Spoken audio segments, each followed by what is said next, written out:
वकिलांसोबत बैठक झाली, आता इथून पुढे काय शेड्यूल ते असणार? आता माझ्या अंदाजानं जे बॉडी मला वाटतं परभणीला येते. हो. तिचा अंत्यविधी होईपर्यंत मी इथे थांबणार आहे.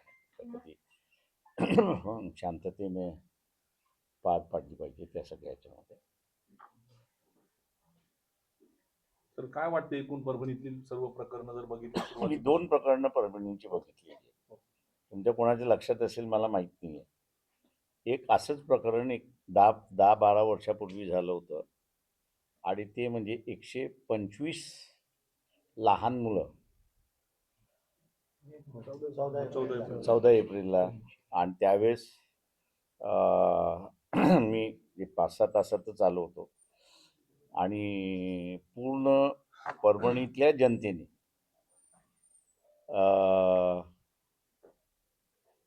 स्वतःच्या घरातले कूलर्स, सादरी, औषधाला लागणाऱ्या मेडिकलची दुकानं जी होती त्या सगळ्यांनी असणारं स्वतःहून एक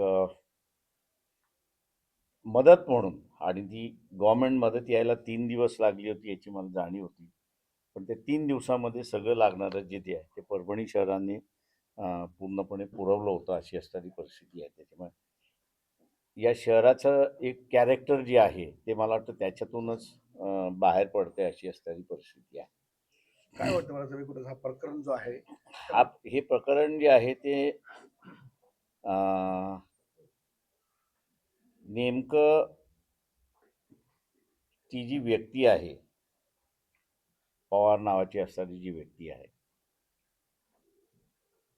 त्यांनी जोपर्यंत कुठल्या माइंडसेटमध्ये येऊन केलेलं आहे हे कळत नाही आहे.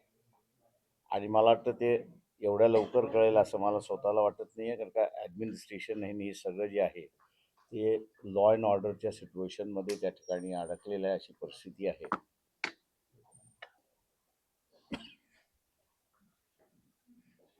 त्याच्यामुळे मला असं वाटतं की या परिस्थितीवरती कुठल्याही पद्धतीने असणारं भाष्य करणं आणि पोलिसांची जे ॲक्शन झालेले आहे, या पोलिसांच्या ॲक्शन्स ज्या आहेत या कोऑर्डिनेटेड होत्या की अनकोऑर्डिनेटेड होत्या, याचंही अजून असणारा कुठेही स्पष्टपणे येत नाही आहे. मी शासनातल्या काही अधिकाऱ्यांशी ज्यावेळेस बोललो तर ते म्हटले पहिला आज आमची असलेली पहिली प्रेफरन्स जी आहे ती लॉ अँड ऑर्डर मेंटेन करणं, शांतता मेंटेन करणं आणि आणि एकदा ते झालं की मग असणारं हे कोऑर्डिनेटेड एफर्ट होते की अनकोऑर्डिनेटेड एफर्ट होते, याचा आम्ही असणारा एक तपास त्या ठिकाणी करणार आहोत. आणि मी असणारा मानतोय त्याच्यामध्ये की या गोष्टी जोपर्यंत बाहेर येत नाही तोपर्यंत मला वाटतं ह्या परिस्थितीवरती भाष्य करणं कठीण आहे, असं मी त्या ठिकाणी मानतोय. माझा अजून असणारा इथले SP असतील किंवा IG असतील, दोघांशी टेलिफोनवरतीच बोलणं झाले, पण प्रत्यक्षात काही रुबरू झालेलं नाही. आणि या वातावरणामध्ये मला नाही वाटत असणार की एक थोडंसं मोकळेपणाने मलाही बोलता येईल आणि SP आणि IG ला बोलता येईल अशी तरी परिस्थिती आहे. त्याच्यामुळे मला पुन्हा असं एक राऊंड मारावंच लागेल असं मला त्या ठिकाणी दिसते की प्रश्न असा आहे की परभणीमध्ये हा प्रकार घडला, लाठी हल्ला.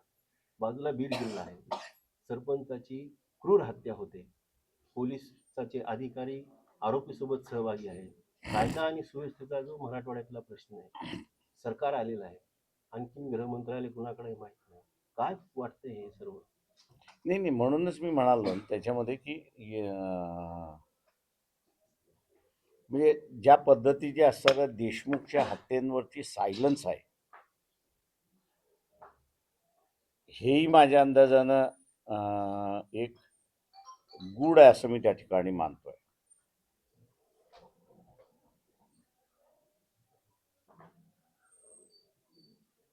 तिथे शॉक मध्ये गेलेली लोक आहेत असं मी बीडमध्ये बघतोय. म्हणजे ज्यांच्याशी बोलतो त्यांना असताना ज्याला स्टंट आपण म्हणतो, माणूस जसा स्टंट होतो तसा बीडची जनता त्या ठिकाणी स्टंट आहे अशी परिस्थिती आहे. आणि कोणीच बोलायला तयार नाही आहे, कोणीच काही सांगायला तयार नाही. आणि तुम्ही विषय काढला तर लोक रामराम करतात, अशी असणारी परिस्थिती आहे. इथे माझ्या अंदाजानं परभणीमध्ये जे आहे ते इमोशनल इश्यू त्या ठिकाणी एक होता. आणि ते इमोशनलच्या ह्याच्यावरती फुले शाहू आंबेडकरी विचारांचा जो माणसं होती ती सगळी सहभागी झाली, इन्व्हॉल्व झाली, अशी असणारी परिस्थिती आहे. त्या ह्याच्यामध्ये दोन वेगवेगळ्या घटना आहेत. त्या ह्याच्यामध्ये तिथे स्टंट असल्यामुळे काहीच घडलं नाही अशी असणारी परिस्थिती आहे. इथे रिॲक्शन आली अशी अशी एक परिस्थिती आहे. त्यामुळे दोन वेगवेगळ्या घटनांना मी दोन वेगळ्या पद्धतीने तिथे बघतोय. पण हा जो स्टंटपणा जो आहे तो माझ्या अंदाजानं मला फार भीतीदायक वाटतोय अशी परिस्थिती आहे. याचं कारण की आता आपली गत अशी होणार का, आपण काही बोललो तर दोन्ही बाजूने, म्हणजे वंजारी समाजाच्याही बाजूने तीच आहे आणि मराठा समाजाच्याही बाजूने तीच आहे, किंवा आपली गत अशी होणार का याच्याबद्दलचं असणारं लोक स्टंट आहेत. आणि मग ती ती मला असणारं भीती फार ज्याला आपण म्हणतो की स्केअरी, ज्याला इंग्रजी शब्द आपण वापरतो, अशी आहे अशी मी त्या ठिकाणी मानतो. सर, आंदोलन झालं, इथं आंदोलन झाल्यानंतर पोलिसांनी काही ठिकाणी महिला असतील, काही तरुण असतील यांच्यावर मारहाण केली. ते अजूनही रुग्णालयात ऍडमिट आहे. काय वाटते एकूण या सगळ्या प्रकरणात? एकंदरीत माझं म्हणणं असं आहे, म्हणून मी मगाशी म्हटलं ना की हा कोऑर्डिनेटेड एफर्ट आहे की अनकोऑर्डिनेटेड एफर्ट आहे याच्यामध्ये. आता हा आता इमिजिएटली वरचे अधिकारी काही बोलतील का असं मला वाटत नाहीये त्या सगळ्या ह्याच्यामध्ये. हे जर अनकोऑर्डिनेटेड असेल तर मी म्हणेन ही फार मोठी गंभीर बाब आहे. आता सोमनाथ सूर्यवंशी यांचा जो मृत्यू झाला याबद्दलही काय वाटते एकूण आपल्याला? ते कोण दोषी आहे? माझं म्हणणं असं आहे की इथल्या असणाऱ्या सोमनाथ सूर्यवंशीच्या ह्याच्यामध्ये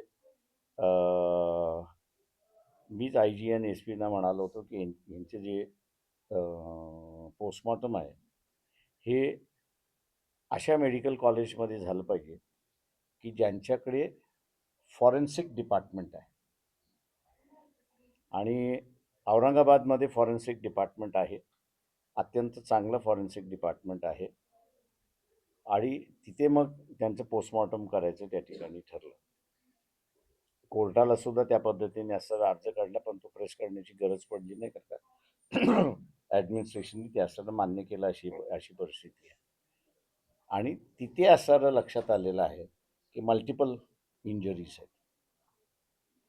ते म्हणजे मी नेहमी म्हणत असतो की आपल्या इथे पोस्टमॉर्टम म्हटलं की विस्कारा काढून घेतला की लोकांना असं वाटत नाही आता सगळं बरं होणार. लोकांच्या माहितीसाठी असताना सांगतो की पोस्टमॉर्टम हे दोन पद्धतीचं आहे. एक फॉरेन्सिक डिपार्टमेंट पोस्टमॉर्टम करतं आणि एक पॅथॉलॉजिकल डिपार्टमेंट असताना पोस्टमॉर्टम करतं. पॅथॉलॉजी हे जे पोस्टमॉर्टम करतं ते विस्कारा काढून घेतं आणि लिक्विड ॲनालिसिस करून पॉयझन आहे की नाही, अमुक आहे की नाही, ही त्याच्यामध्ये असणारं सांगतात. परंतु आता जे असणारं सूर्यवंशीचं जे असणारं फॉरेन्सिक डिपार्टमेंटने जे पोस्टमॉर्टम केलेलं आहे त्याच्यामध्ये सगळ्यात सूक्ष्म बाबी ह्या आलेल्या आहेत. त्याच्या नर्व्स कशा होत्या, त्याचे मसल्स कसे होते, त्याचे बोन्स कसे होते, त्याला शॉक नर्व्सला किती बसलेला आहे, आणि त्याच्यामुळे कॉज ऑफ डेथ हे आता तिथे इस्टॅब्लिश झालेलं आहे की त्याला मारहाणीमुळे त्याचा कॉज ऑफ डेथ आहे अशी परिस्थिती आहे. मी शासनाला असं हे म्हणतोय की त्याच्यामध्ये आपल्या इथे असणारं जिवंत माणसाला महत्त्व असतं पण मेलेल्या माणसाला महत्त्व नाही. तेव्हा MRI आणि CT स्कॅन हे जसं जिवंत माणसाचं मशीन आपण ठेवतो, तसं ही जी ॲक्सिडेंटल डेथ आहेत, या ॲक्सिडेंटल डेथच्या माणसाला सुद्धा MRI आणि CT स्कॅन हे जर मशीनमधून केलं, तर तुमच्याकडे फॉरेन्सिक डिपार्टमेंट जरी नसेल, तरी तुम्हाला असं त्याला इंजुरीज काय काय आहेत आणि त्याचं कॉज ऑफ डेथ हे तुम्हाला असताना तिथे इस्टॅब्लिश होऊ शकतं, अशी परिस्थिती आहे. त्याच्यामुळे शासनाला आम्ही असं ते करणार आहोत की पोस्टमॉर्टमचे नियम जे आहेत त्याच्यामध्ये नुसतं पॅथॉलॉजिकल नाही, तर असणारं फॉरेन्सिक डिपार्टमेंटच्या ह्याच्यामार्फत सुद्धा त्याचं पोस्टमॉर्टम झालं पाहिजे तिचे. आज मला वाटतं सूर्यवंशीचं फॉरेन्सिक झाल्यामुळे त्याचं कॉज ऑफ डेथ तिथे इस्टॅब्लिश झालं, अशी परिस्थिती. बाळासाहेब परवाच्या दिवशी केंद्रीय मंत्री रामदास आठवले इथं आले होते. त्यांनी पत्रकार परिषदेमध्ये असं सांगितले की जे गुन्हे आहे ते गुन्हे वापस घेण्यासाठी मी मुख्यमंत्र्यांना बोललेलो बी आहे आणि बोलणारही आहे. मात्र काल मुख्यमंत्री देवेंद्र फडणवीस यांनी नागपूर येथे असं विधान केले की हिंसा करणारे जे व्हिडिओ आहेत त्याच्यामधले आरोपींना आम्ही अजिबात माफी देणार नाही. केंद्रीय मंत्र्यांचं स्टेटमेंट सिरियस नाही का असं वाटतं तुम्हाला? No comments. सर, घटनेनंतर आतापर्यंत अनेक व्हिडिओ व्हायरल झाले. एक व्हिडिओ काल असं समाज माध्यमात व्हायरल झाला की त्यात एका व्यक्तीला अमानुषपणे मारहाण केली जाते. म्हणजे अमानुष तो व्हिडिओ ह्याच परिसरातला आहे. एकच व्यक्ती होता, त्याला बेदम मारहाण झाली. अशा पोलीस कर्मचाऱ्यांना जे मास्क लावलेले होते ते पोलीस कर्मचारी होते की इतर कोणी होते, असं सुद्धा संशय व्यक्त केला जातो. ते इथे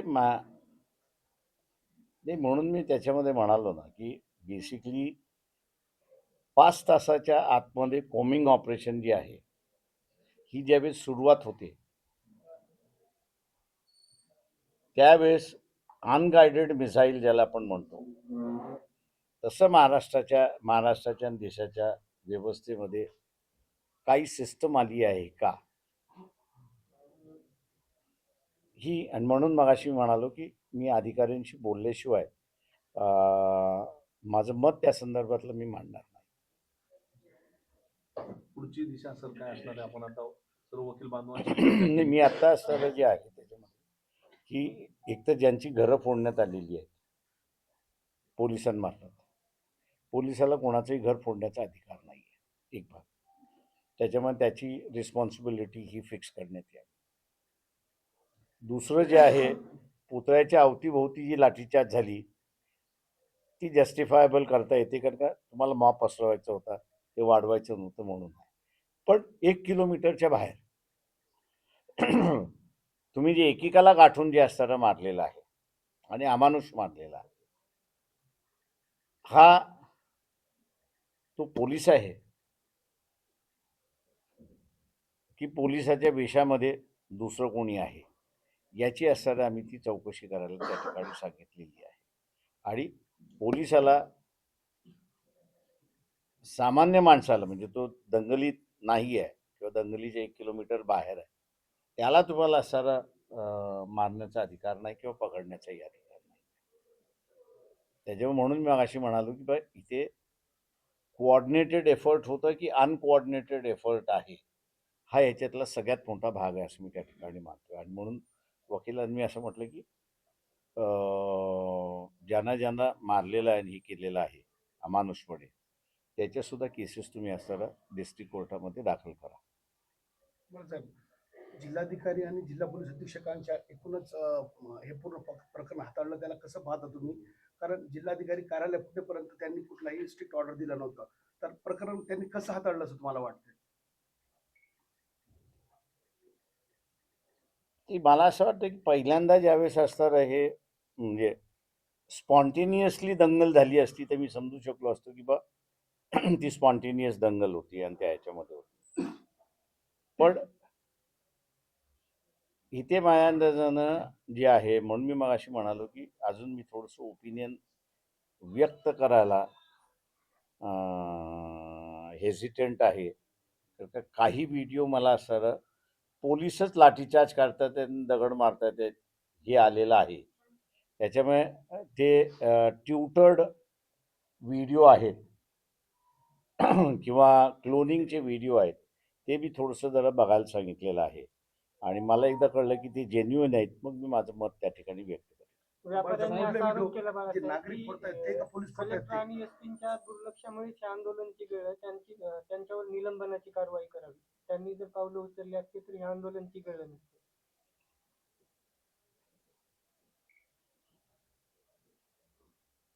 नाही मी अजून व्यक्त काही होत नाही. हा साहेब, आम्ही जे शिकलेले आहेत विद्यार्थी, आता माझं सिव्हिल झालेलं आहे आणि बीटेक कम्प्लीट झालेलं आहे आणि मी फक्त बाबासाहेबांची घोषणा दिली म्हणून माझं एफ आय आर वरती नाव टाकले आणि काही लोकांनी नाव सांगितलं काय माहित नाही आणि माझं बीटेक आता कम्प्लीट झालेलं आहे आणि मी गेटची एक्झाम देतो आणि RRB रेल्वे सर्व जे एक्झाम आहेत त्याच्यामध्ये 2-3 मार्काने मी चाललोय. तर आता माझ्या करिअरचा प्रश्न आहे आणि मी फक्त जयभीम केली ना, माझ्या हातात काठी आहे ना दुसरं काहीच नाही ना, मी तोडफोड केली काहीच नाही केली तरी पण माझ्या नावाने एफ आय आर फाटलेला आहे आणि जर एफ आय आर झाला केस झाला तर सर माझं करिअर पूर्ण उद्ध्वस्त होईल असा हा प्रश्न आहे आणि बरोबर. त्या केसेस आहेत त्या पाठीमागे